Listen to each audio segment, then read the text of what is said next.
Yes, people, this is Savage Dan and we are weighing in. Yes.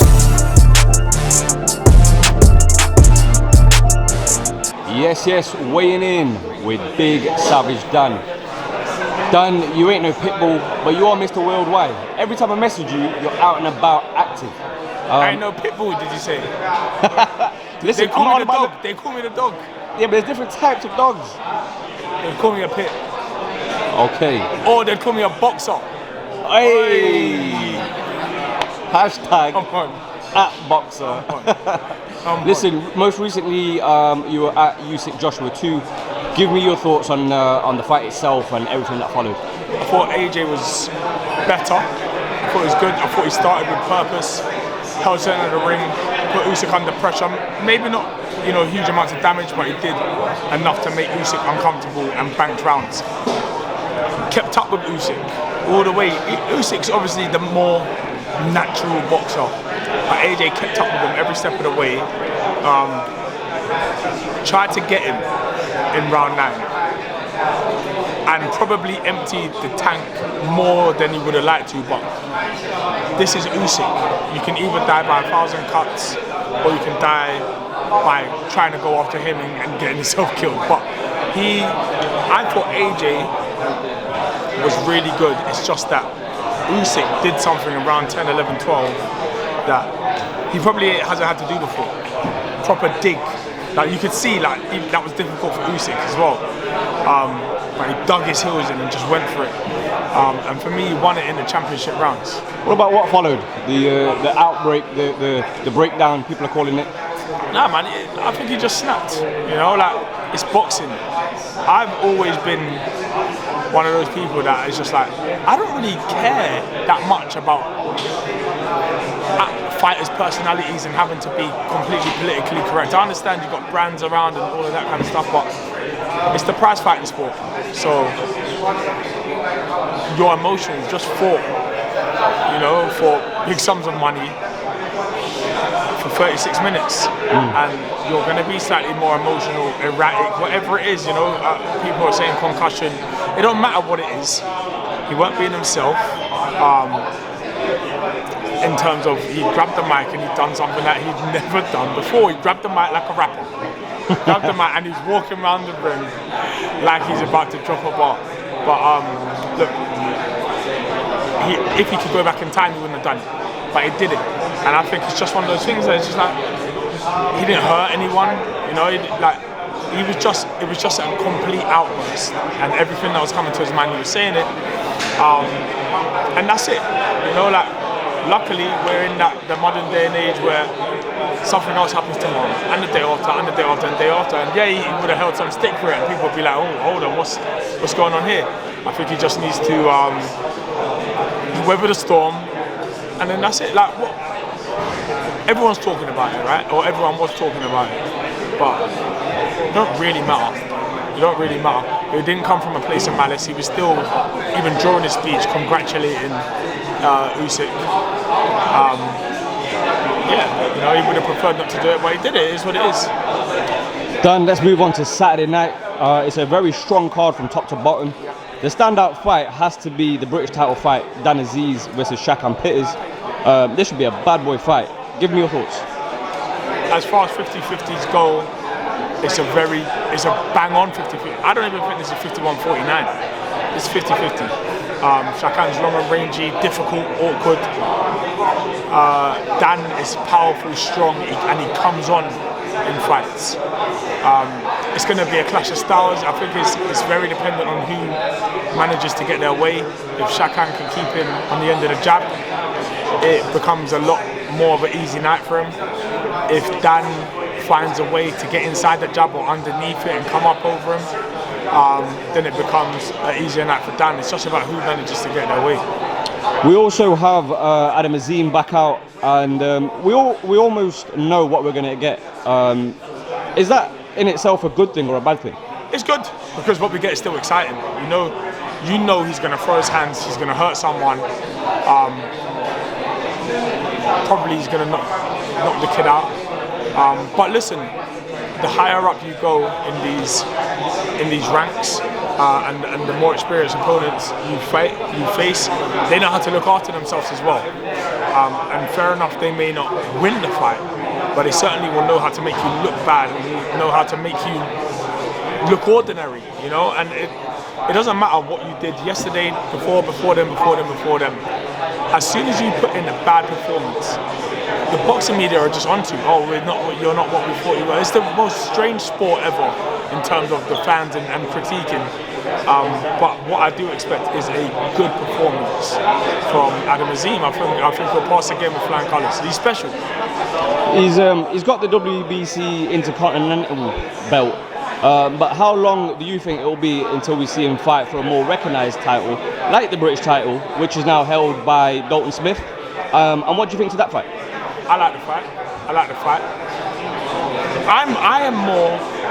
I'm way more risk adverse than Adamazim, for example. Yeah, he wants to race through the division. He wants a world title and he wants it fast. Even though he doesn't have to because he's so young. But it's what makes him more hungry. You know, he wants to be the youngest world champion. He wants to do it. So I like the fight, but there's a part of me that just doesn't like the fight because why do you need to have it now as well?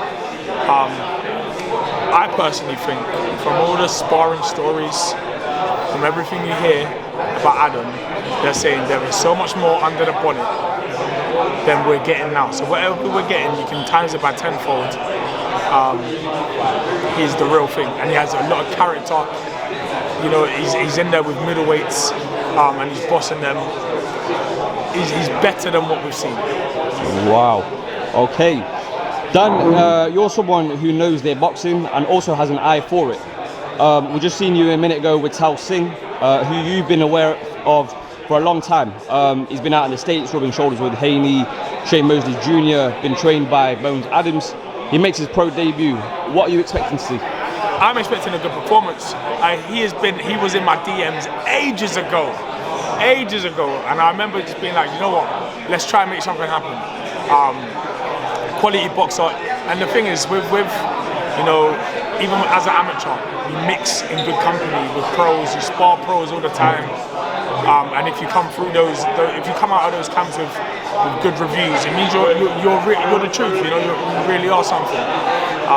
So I am expecting a good performance. I feel like he might shock a few people. I think he's a good fighter, and I want to see it. You know, just even for my own personal thing. You know, like I feel like, you know, I chat to him online, and when we chat, it's like, get me, like he's one of those, you know, people that he appreciates the opportunity, and it's like, it's refreshing. It's weird. You know how many big egos there are in boxing. He's a good guy, a good fighter. I think he's going to dominate Saturday night, and then that's it. The future's whatever he wants it to be. Dan, representation is massive in life and in sport. How big was it for him to represent his turban, his crown, at this press conference today? I think it's big. I think it's big. You don't see it often. I'm trying to think if I've seen it in boxing. And you'll probably know. Will he wear it on fight night? He won't wear it on fight night. Okay. He won't wear it on fight night. That was one of the first things I was thinking, because he wants to represent his culture. He wants to do it. I think it's good. Boxing has, I would say it has cultures, and you wouldn't think that the Sikh community is one of the cultures in boxing, but that's the thing about representation. Sometimes all it takes is for one person to do something, and you inspire an entire generation. Absolutely. So I'm excited for him to kick on, man, because trust me, like, it's weird how many things have butterfly effects. For example, I wouldn't be sitting here right now doing this with you if it wasn't for Dion Jr. Genuinely, the reason I picked up a pair of boxing gloves in the first place.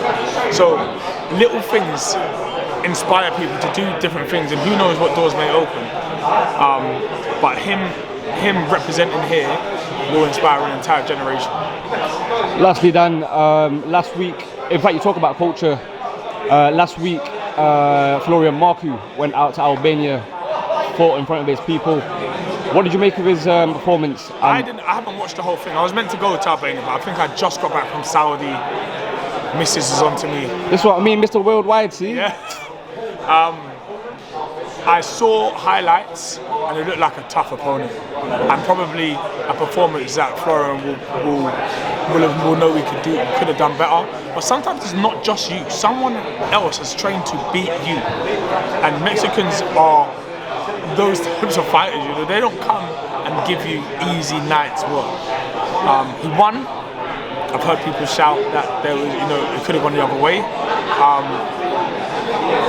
But bottom line, this is boxing. It's anything that's close, considering the crowd is on his side as well. Anything that's close, that could have gone either way, will probably go to Florian. So he won. That's what matters. But maybe now he has to think about what went wrong in the performance, why. But sometimes there isn't. Sometimes just someone's style matches up with yours and it works well and it makes a fan-friendly fight. But at least he was in a competitive fight. Sometimes when you go places just as a homecoming, you blast people out of there, you don't learn anything. At least that's a fight where Florian will absolutely learn from it. He's always linked to Conor Ben, but obviously we know the big one, October 8th, Ben Eubank Jr. Give me your thoughts on that one. It's a good fight. It's a good fight. I like Conor as well, and I like Chris. A good fight.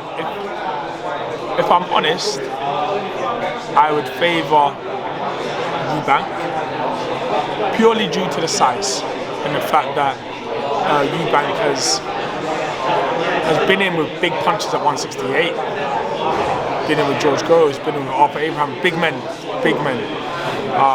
So I think even though there's obviously weight limitations, all of that, I think he'll still have enough for Conor Ben. But then again, Conor Ben is explosive and he's a bit of a wild card in this fight, and he's full of confidence, full of juice. So not full of juice, not like that. But you know what I mean? Like full of like he believes in his sauce. He really does. So I personally think he thinks he's coming to win that fight. You know, people call it delusion, people call it whatever, but it would be, I wouldn't be being sensible if I was to say Conor Ben's the favourite in that. I think Eubank's a big boy, he's tough as nails, good engine,